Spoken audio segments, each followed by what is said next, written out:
We've seen that there are many evidence-supported connections between the self and morality. There are also connections between dissociation and violence that are still unanswered and open for research.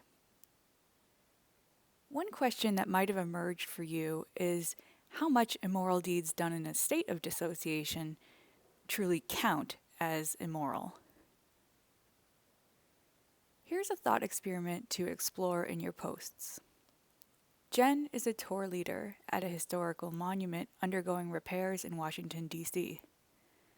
One day, a crane falls and she is hit on the head by a piece of flying construction debris.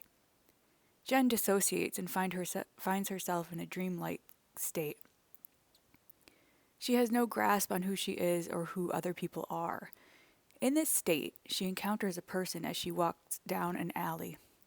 She is startled to see him flash a gun and point to the ground.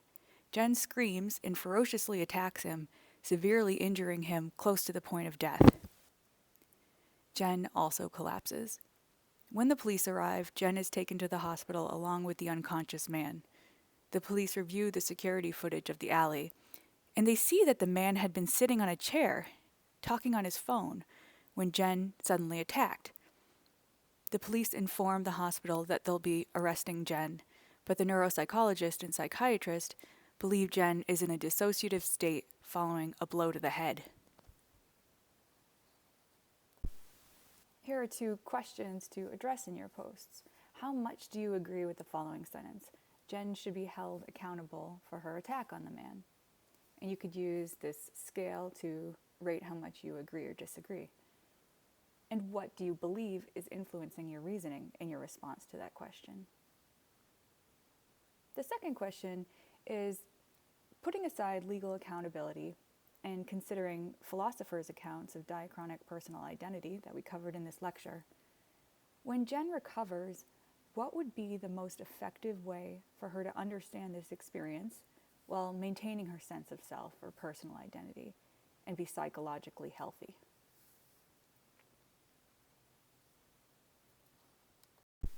As you contemplate your position on Jen's accountability and what's influencing your response and what would be the most reasonable psychological approach for her, keep in mind what we've covered over this lecture. And of course, feel free to delve into any of the optional readings that you think might be particularly appropriate. We covered evidence from studies by philosophers Prince and Nichols and psychologist Strominger with Nichols on this question: what kinds of continuity are required to qualify as the same person over time? In other words, what aspect of a person must be consistent or retained for that person to remain the same person? We covered experiments, including vignettes about John the hiker, and participants themselves, that showed that it was changes in a person's sense of themselves as moral or immoral, or as having a sudden change in moral values, that most influenced people's perceptions that they were not the same person. People were less likely to consider someone a different person if they had a major change in the capacity to remember events or to weave them together into a narrative or personal story. Importantly, altering whether a person did or did not intend to change in their morality didn't matter. Just the fact that they did was enough. So immorality or a change in values and moral traits, even without this occurring on purpose, cause people to perceive a person as not the same person. What does it matter if someone feels like or is perceived to be not the same person? We saw that being perceived to be a different person because of a change or a discontinuity in values or moral traits, it actually mitigates moral condemnation and can facilitate forgiveness.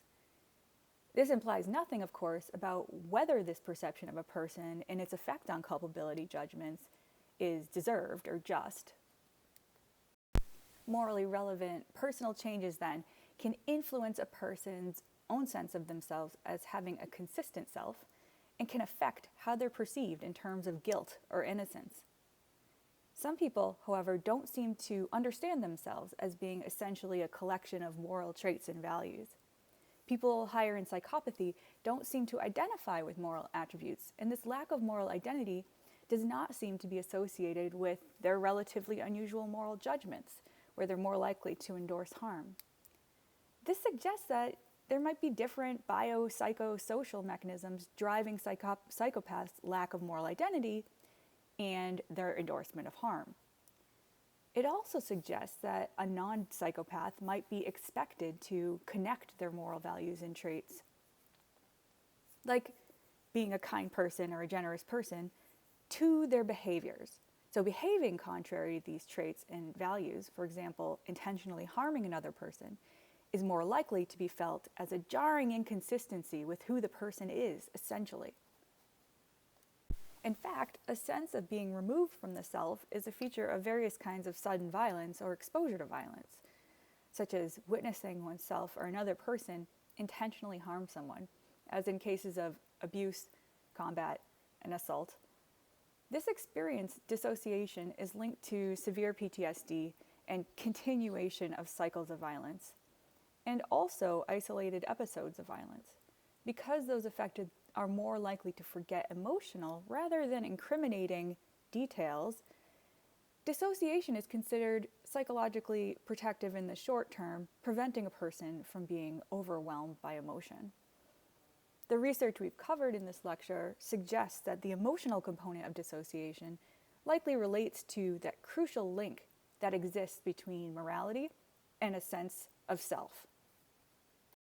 That crucial link between morality, including moral behavior, traits, and changes in these, to people's sense of self is more than a philosophical finding. It's important to whether and how people recover after morally relevant events like being victimized, and for the possibility of being forgiven and having a normal life after a major moral transgression. So when you think about Jen and the relevant literature for your post, it may be helpful to try this out on yourself. Do you identify with moral traits? Which ones? And what would it take for you to be a different person?